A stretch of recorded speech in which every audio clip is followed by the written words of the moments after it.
प्रिय विद्यार्थियों, आज की कक्षा में आपका बहुत बहुत स्वागत है।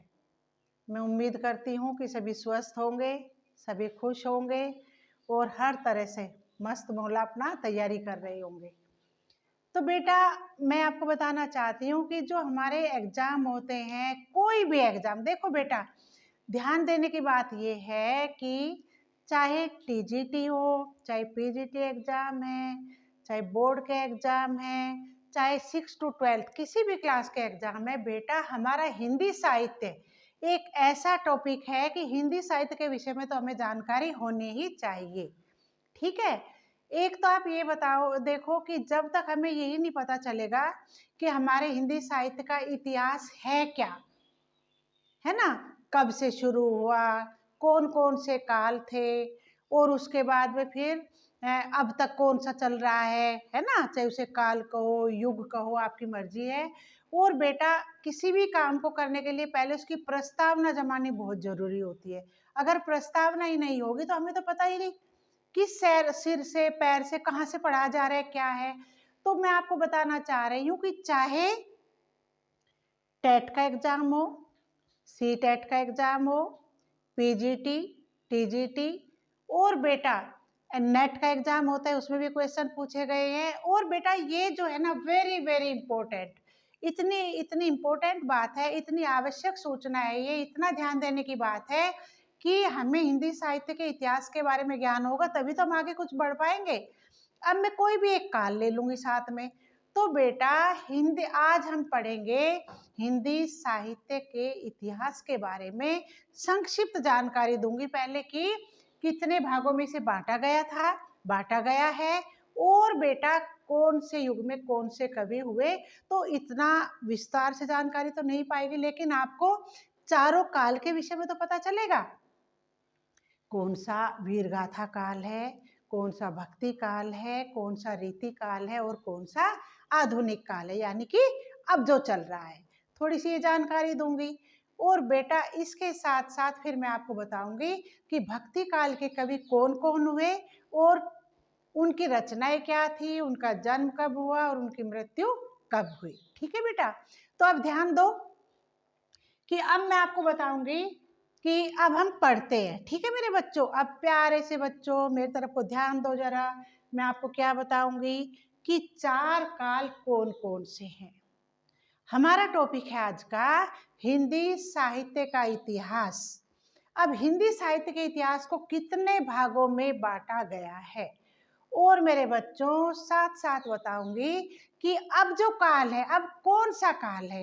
अब काल है भक्ति काल, के बारे में बताऊंगी कि अब मैं कौन सा काल ले रही हूँ। ये नहीं बता रही मैं कौन सा काल चल रहा है, मैं बता रही हूँ कि अब मैं कौन सा काल इसमें लूंगी। तो अब हम पढ़ते हैं, पढ़ाई करें, चलो ध्यान दो। अब बेटा हिंदी साहित्य के इतिहास को चार भागों में बांटा गया है। एक है आदिकाल या वीरगाथा काल, दूसरा है पूर्व मध्यकाल कहो या भक्ति काल, और तीसरा है उत्तर मध्यकाल कहो या रीति काल, और चौथा है आधुनिक काल। बेटा फिर सुनो, आदिकाल कहो या वीरगाथा काल, ये सन 0993 को तुम क्या कहोगे, 993 ईस्वी से 1378 तक माना गया है। 993 ईसा से 1318 तक माना गया है। और पूर्व मध्यकाल या भक्ति काल, भक्ति काल 1318 से 1643 तक का माना गया है। और उत्तर मध्यकाल को या रीति काल, रीति काल को 1643 से 1843 तक माना गया है। और आधुनिक काल को 1843 से अब तक का माना गया है। ये हुए चार काल। अब बेटा आदिकाल सबसे पहला था, उसमें कुछ भी नहीं जानते थे, ये हमारी जनता है, ये परिवार है, ये मेरी पत्नी है, ये मेरी बहन है। उस समय इतना ज्ञान नहीं था आदिकाल में, क्योंकि उस समय क्या था, कैसा काल माना गया है, पशु आदि मानव का काल है ना। बाद में तो सभ्य होते गए हैं ना लोग। उसके बाद बेटा देखो पूर्व मध्यकालीन भक्ति काल, फिर क्या दौर चला भक्ति का।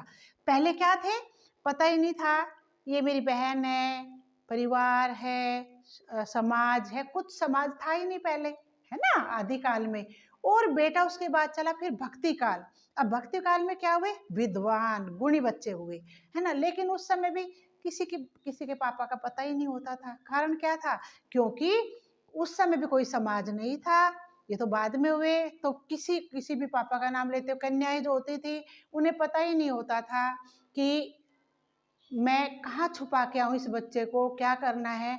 उस समय फिर इनकी सहायता कैसे कैसे हुई, ये है फिर भक्ति काल। इसके बारे में बताऊंगी। भक्ति काल के बाद में फिर आया उत्तर मध्यकाल। फिर तो सुधार होता चला गया। फिर क्या आया? उत्तर मध्यकाल या रीति काल। और उसके बाद यहाँ पर सुधार हुआ। और इसके बाद बेटा हमारा आधुनिक काल, जो अभी भी चल रहा है। मैं फिर बताती हूँ, आदि काल जो था, आदि काल में कोई समाज नहीं था, ठीक है, जिसको हम कहते हैं आदिवासी, जिसको हम कहते हैं समझ नहीं थी, पशु के समान जीवन व्यतीत कर रहे थे। उसके बाद क्या हुआ? भक्ति काल। भक्ति काल में सुदृढ़ बच्चे पैदा हुए, समझदार, बुद्धिमान, है ना। ये भक्ति काल था। जो इसमें कैसे हुए? कबीरदास, सूरदास, तुलसीदास जी, ये सब हुए। कैसे? ये महान गुणी, बहुत विद्वान, इन्हें शिक्षा भी नहीं दी गई, तब भी ये बहुत बुद्धिमान थे। अब इसके बाद में फिर समाज बन गया, कुछ बुद्धिमान व्यक्ति बन गए, पढ़ाई लिखाई हो गई। उसके बाद में तो फिर सुधार होता ही चला गया। तो बेटा मैं आपको बताना चाह रही हूँ कि भक्ति काल के जो कवि हुए, ये हुए पहले कबीरदास जी।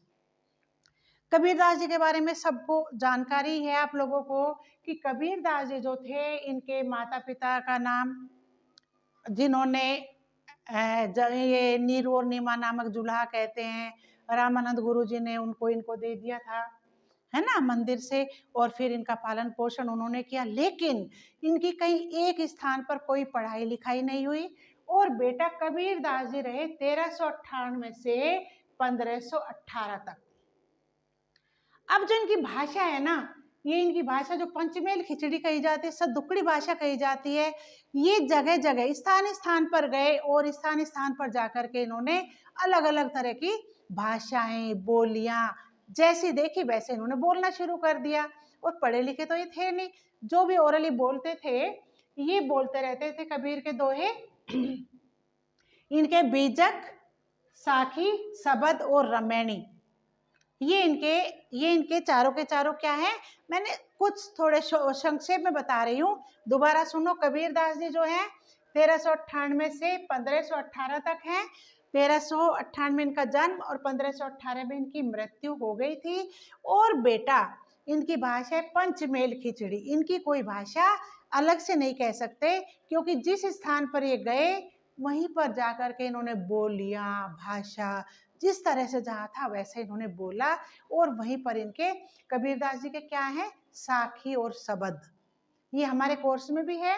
और उस समय ये वे ही इनके लिखे जाते थे, ठीक है बेटा।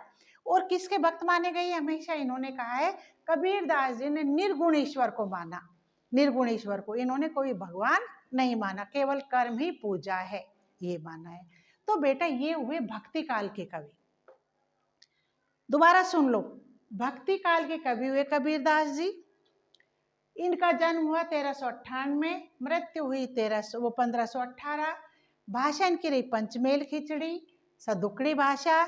और बीजक इनका संग्रह है, साखी, सबद और रमैनी इनकी लेख है, वही काव्य हैं। अब इसी तरह से सूरदास।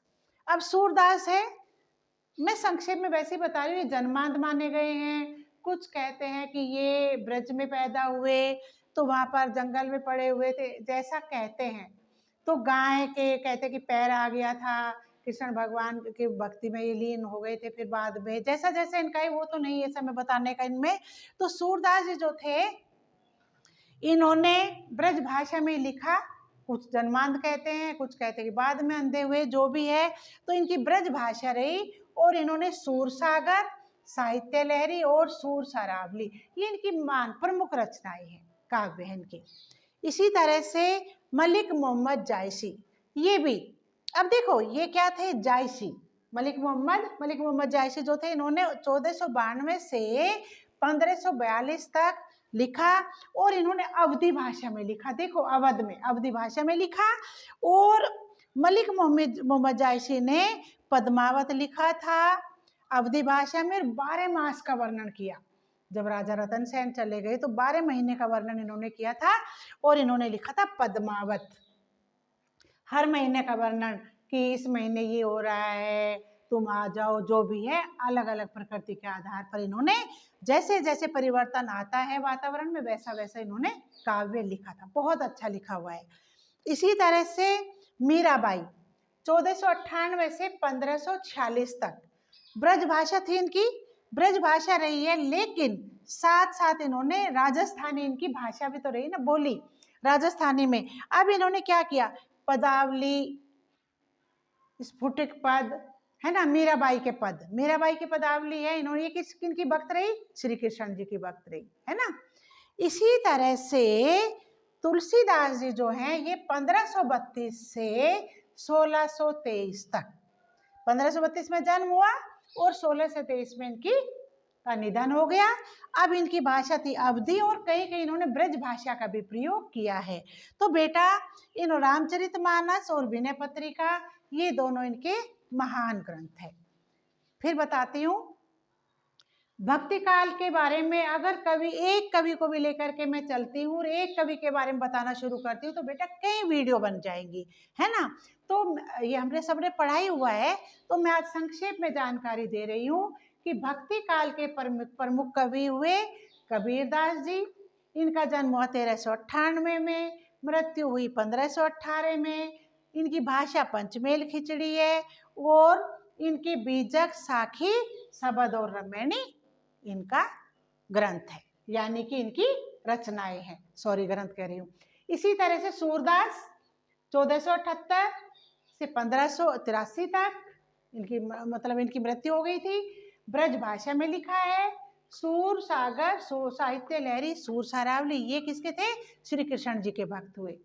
इसी तरह से मलिक मोहम्मद जायसी हैं, इन्होंने पद्मावत लिखा, कानावत लिखा और इनकी भाषा अवधी और अरबी फारसी भाषा है और इन्होंने आखिरी कलाम भी लिखा। इसी तरह से मीराबाई हुई, मीराबाई महान कवियत्री हुई। इन्होंने 1498 में जन्म लिया और इनका निधन हो गया 1546 में। ब्रज भाषा थी और राजस्थानी इनकी बोली थी, उसका भी प्रयोग किया है। पदावली और स्फुटक पद इनके का वो है रचनाएं। अब तुलसीदास जी जो हैं 1532 में जन्म हुआ और 1623 में इनका निधन हो गया। इनकी अवधी और ब्रज भाषा थी और रामचरितमानस और विनय पत्रिका इनकी रचनाएं हैं। मेरे बच्चों एक दिन एक भाषा इनको मैंने लेके चली हूँ, केवल भक्ति काल को की जानकारी दी है। मेरे विचार से आपको समझ आई होगी। अगली क्लास फिर लेते हैं, तब तक आप क्या करेंगे, मेरे चैनल को सब्सक्राइब कीजिए।